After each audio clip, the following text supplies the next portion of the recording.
কাল সন্ধেবেলা আমি আর মেয়ে দুজনে মিলে চলে গিয়েছিলাম ইস্কন মন্দিরে। ইস্কন মন্দির তো আগেও গিয়েছি, মায়াপুরের ইস্কন মন্দির যেটি মেন মন্দির বলে মনে করা হয়। তো সেখানে যেমন গিয়েছি দিল্লির ইস্কন মন্দিরে, গতবার এখানে এসে গিয়েছিলাম জুহুর ইস্কন মন্দিরে, আর এবার গিয়েছিলাম আমাদের কোলাবা থেকে একটু দূরে মেরিন ড্রাইভটা ছাড়িয়ে চপাটির ইস্কন মন্দিরে। তো যাই হোক, ইস্কন মন্দিরে যেতে ভীষণ ভালো লাগে, কেন কি অনেকটা বেশ বৃহৎ পরিসর নিয়ে মন্দির হয় তো। আর মন্দিরের কারুকার্য ভারী অপরূপ, মানে এত দৃষ্টিনন্দন, মানে কিছুক্ষণ মনে হয় শুধু দেখি, এত ভালো লাগে। তো আমরা যখন গেছি তখন মূল মন্দিরটি, যেখানে রাধা মাধবের বিগ্রহ রয়েছে, সেটি বন্ধ ছিল। তো তারপরে আরতির সময় মন্দির খুললো। আর আর এক অনুপম অভিজ্ঞতা হচ্ছে এই আরতির সময়টুকু।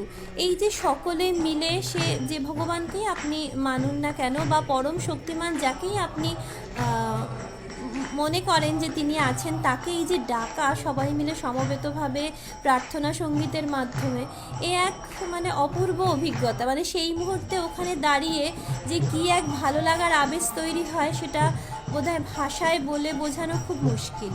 তো যাই হোক, আমরা আরতি দেখলাম। গিয়ে মন্দির বন্ধ ছিল বলে আমরা কিছুক্ষণ মন্দির ঘুরেছিলাম। আর ইস্কন মন্দিরে সব জায়গাতেই না খুব ভালো খাবার পাওয়া যায়। এখানে মুম্বাইতে বড়া পাও খুব স্পেশাল বলে বড়া পাও ছিল, কচুরি ছিল, আরও নানা রকম খাবার ছিল। তো আমরা গিয়েই বড়া পাও খেয়ে নিয়েছিলাম, খিদে পেয়েছিল বলে। ভারী সুস্বাদু, এদের সব জায়গাতেই খেয়ে দেখেছি, খাবার ভীষণ ভালো মানের খাবার পাওয়া যায়। তারপরে আরতি দেখলাম আমরা। আরতি দেখার পরে আমরা মন্দিরটা ঘুরে দেখছিলাম। ভারী সুন্দর, বড় বড় কাঠের দরজা, অপূর্ব কারুকার্য করা এবং ভীষণ পরিষ্কার। এত সুন্দর পরিষ্কার চারপাশটা যে এমনিই মনে প্রশান্তি আসে। আমরা কটি বইও কিনেছি, আমার মেয়ের দুজনেরই বই কেনার নেশা। পাতা কতটা উল্টাবো জানা নেই, তবে ওই যে দেখলে সংবরণ করতে পারি না।